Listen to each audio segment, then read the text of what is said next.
This is the Sony 11mm 1.8 aperture lens, and I'll be using this lens today to capture skateboarding to see how well it performs when it comes to skateboarding, because obviously this is not 8mm, this is 11mm, which I have a Rokinon lens, but it does not have the gyroscopic information like it does with the Sony lens. So today we're going to go out, skateboard, film some tricks, and see how well this lens performs, and tell you guys my thoughts on this lens to show you guys if you should buy this lens or not.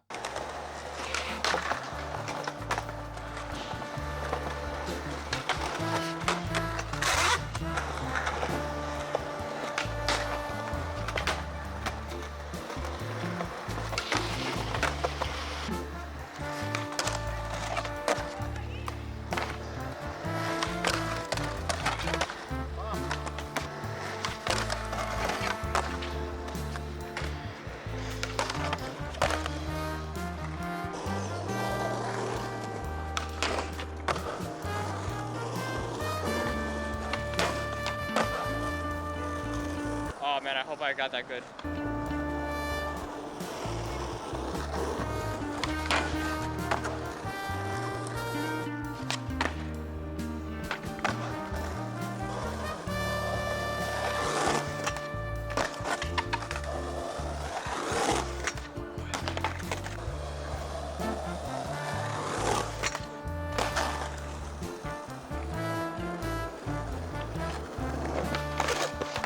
Woo!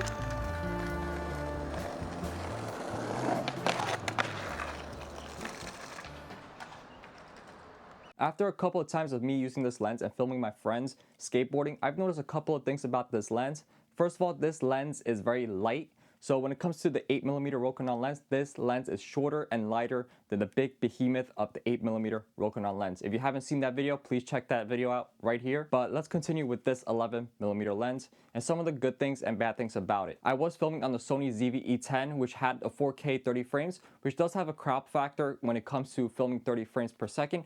But either way, you see a lot of shake and a lot of warping in the clips that I was filming. With the gyroscopic information that this lens provides, you're able to use catalyst brow to stabilize your footage.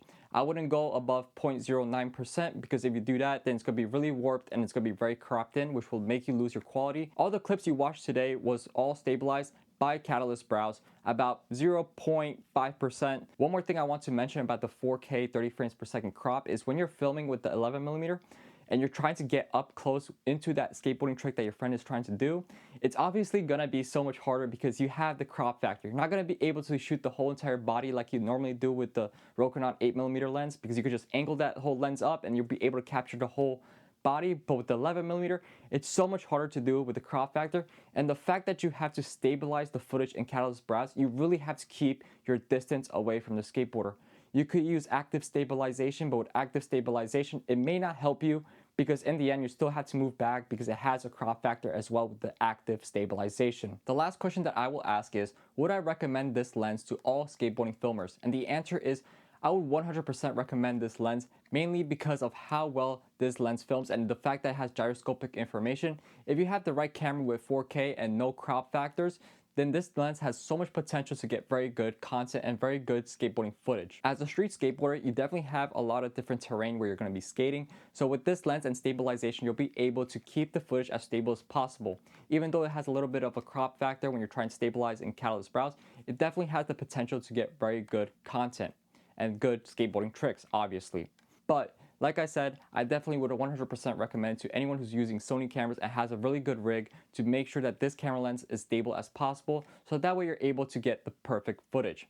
If you guys want to check out this lens, I have links in the description below, so check those links out. It will help support me. Also, subscribe to the channel if you guys want to see more content about filming, skateboarding, any kind of content you want to see. Comment that below, and I'll read through those comments and try to make a video about it as soon as possible. But other than that, please like the video, please push it out. I'll see you guys for the next video. Peace out, y'all.